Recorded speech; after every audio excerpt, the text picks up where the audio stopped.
रात्रीच्या वेळेस ना कोणी आवाज दिला पाठवून तर लगेच पाठीवरून बघायचं नसतं. ती लोक ना लिटरली अशा पद्धतीने आवाज देतात ना का तुझा कोणीतरी जवळचा पर्सन आहे का तू मागे वळून बघायलाच पाहिजे. या कथा मनोरंजनासाठी आहे. काही लोकांचे अनुभव व काही पूर्णपणे काल्पनिक असू शकतात, त्यामुळे कृपया यांना मनोरंजन म्हणून घ्या. या कथा आपल्या संस्कृतीचा एक भाग आहे, अगदी लहानपणी आजी आजोबांनी सांगितलेल्या गुड गोष्टींसारख्या. आमचा हेतू कोणत्याही प्रकारच्या अंधश्रद्धा किंवा भीती निर्माण करणे नाही. मी तेव्हा लहान होतो, एवढा थोडा नॉर्मली. सो लहान असताना ती तेवढी पर्टिक्युलर गोष्ट आठवते माझ्यासोबत का असं असं घडलेलं. तेव्हा ना माझे पप्पा रात्री येत होते, ते रात्री जायचे उशिरा मोस्टली. सो तेव्हा येत होते ते रात्रीच्या वेळेस अंडी घेऊन येत होते. आणि असं बोलतात बघ की रात्रीच्या वेळेस ना किंवा कधी रात्रीच्या अशा वेळेस कोणी आवाज दिला पाठवून तर लगेच पाठीवरून बघायचं नसतं. 3दा आवाज दिल्यानंतर मे बी तुला तो नॉर्मल पर्सन असतो जो आवाज तुला देतो, 3च्या नंतर तुला आवाज दिला तर मग ठीक आहे. बट तुला तेवढ्या पर्टिक्युलर पर्सनमध्ये तुला आवाज दिला तो पाठीवरून बघायचं नसतं. ओके. सो माझे पप्पा येत होते रात्रीच्या वेळेस, अंडी घेऊन येत होते, अमावस्या वगैरे काहीतरी होती. सो अंडी घेऊन येत होते तर त्यांना ना मागून कोणीतरी आवाज दिला. आणि ती लोक ना लिटरली अशा पद्धतीने आवाज देतात ना का तुझा कोणीतरी जवळचा पर्सन आहे का तू मागे वळून बघायलाच पाहिजे. जसं मी तुझ्याशी बोलते आणि तू माझ्या मागून आवाज दिला तर ऑब्व्हियस मी बघणार तुझ्या माग का रे रिकीने आवाज दिला. सो तसंच होतं. सो तेव्हा त्यांना पाठवून आवाज दिला कोणीतरी. त्यांनी पहिल्या मुमेंटला बघितलं. जसं तुम्हाला मगाशी बोललेलंस का बँड्राची कुठली तरी स्टोरी सांग. सो ही बँड्राची स्टोरी आहे. ओके. सो तिकडे आवाज दिला. आमच्या इथे 3 रस्ते होते असे. सो त्याच पर्टिक्युलर पोर्शनला त्यांनी आवाज दिला आणि त्यांनी पाठीवरून बघितलं तर पाठी कोणी नव्हतं. तर मग ठीक आहे ते बोलून घरी आले, जेवण वगैरे केलं. आणि रात्रीच्या वेळेस त्यांच्या अचानकपणे त्या दिवशी नंतर रात्रीच्या वेळेस त्यांचे डोळे असे लाल लाल व्हायचे, एकदम लाल लाल व्हायचे. 12-2-1च्या दरम्यान डोळे एकदम लाल लाल व्हायचे. आणि ते ना सारखे बोलायचे, आपण ना वणीला जाऊया, चला वणीला जाऊया. वणी काय आहे? वणी ते एक देवस्थान आहे ना, सप्तशृंगी देवीचं. ओके. माहिती आहे तुला? बरोबर. आपण वणीला जाऊया. अच्छा. हा. वणीला सारखे बोलायचे, आपण वणीला जाऊ. जेव्हा यायचं ना तेव्हा त्यांची तो पर्टिक्युलर पर्सन मला आठवतो कारण ते बोलायचे. मी असायचो, मी लहान होतो तेव्हा, पण तेवढं आठवतं मला. अच्छा. ते तुझे पप्पा असं बोलतायत.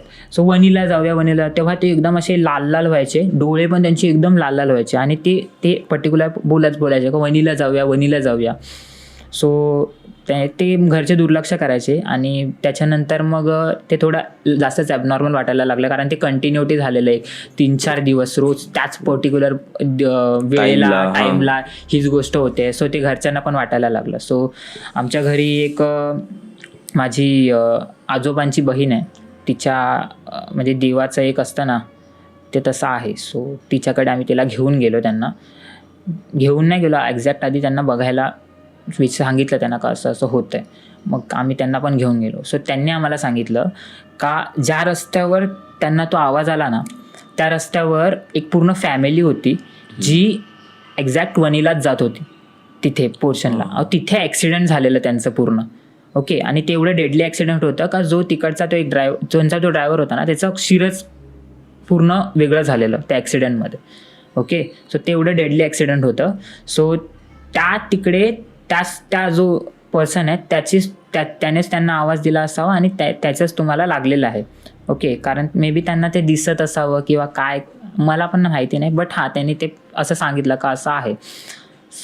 सो मग ते झाल्यानंतर मग त्यांनी सांगितलं का तुम्ही बरं झालं वणीला तुम्ही त्याला घेऊन वगैरे गेलात नाही. कारण एखादा पर्सन बोलतोय सो कसं आपण चला जाऊया वगैरे. सो नाही घेऊन गेलात कारण तुम्ही जर घेऊन गेलात असतात ना तर तुमचं पण सेम झालं असतं. एक्झॅक्ट ॲक्सिडेंट जरी झालं असतं नाही तर काहीतरी झालं असतं. बट झालं असतं कारण ती आशा असते एक तिथे जायची, पण जेव्हा ते पकडतं तेव्हा ते सोडत नाही. सो झालं असतं. सो त्याच्यानंतर मग त्यांनी दुसऱ्या दिवशी पप्पांना वगैरे बोलवलं. तेव्हा मी गेलेलो. सो तिकडे बोलवलं वगैरे, मग त्यांचं काय वगैरे केलं. अँड देन आफ्टर त्यांनी ना कोंबडा असतो एक, तो ऐकलं असेल तू का ओवाळतात वगैरे किंवा नजर वगैरे काढतात बघ तसा पद्धतीने. सो त्यांना कोंबडा वगैरे लागतो. सो त्यांनी काय केलं, कोंबडा असा घेतला आणि माझ्या पप्पांवरून असा ओवाळला पूर्णपणे. ओके. ओवाळला आणि तो दरवाजाच्या बाहेर असा पकडून असा टाकून दिला. तो तडफडून मेला तिकडेच. ओके. तिकडेच तसा तडफडत तो मेला.